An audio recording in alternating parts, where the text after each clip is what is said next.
If elected, what would you do to help continue to promote job growth and grow Florida's economy?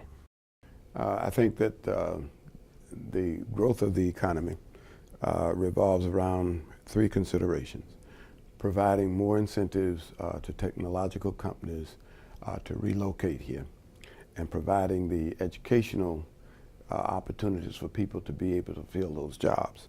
Secondly, I think that with respect to the lower income levels in our state, we need to seriously consider raising the minimum wage to at least become a livable wage in the context of the state of Florida, not necessarily in the context of a national standard, but in terms of what would it cost to live here in the state of Florida to be livable. And thirdly, we need to provide more affordable housing to the workforce. Workforce affordable housing is a critical need here in the state. There's no sense in trying to bring people here to work and give them higher wages if they are going to spend an inordinate amount of that trying to simply have a place to live. How would you improve Florida's healthcare situation? I would improve Florida's healthcare situation by first accepting all available federal funding for the expansion of Medicaid. Secondly, I would increase funding for the mental health needs of the citizens in the state of Florida. And thirdly, I would consider possibly trying to combine resources that would allow people to take more advantage, if you will, of the group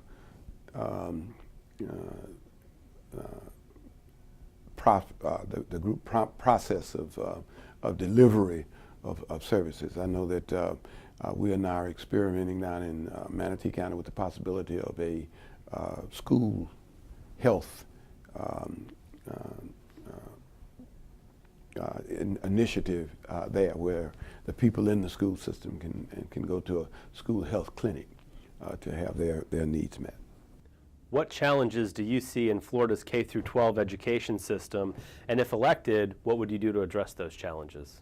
The greatest challenge that I see is the unnecessary segmentation of the educational process and the presentation of educational products themselves.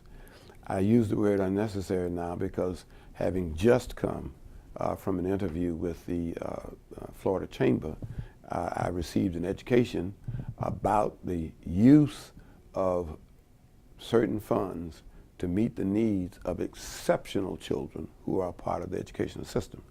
So obviously we want to maintain that level of segmentation so that those children can get the best quality of education that they need.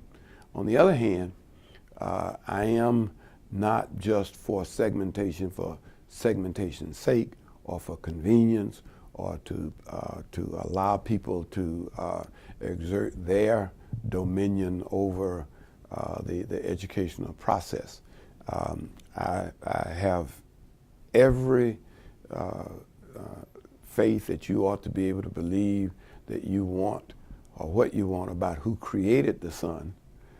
But I think that we all ought to be able to agree, as a matter of knowledge, that it does rise in the east and set in the west. And that ought not change depending on whether I grew up in Pensacola or whether I went to school in Miami or any place in between. My name is James T. Golden. I am an African Methodist Episcopal Church ordained elder. I am also a member of the Florida Bar here in the state of Florida.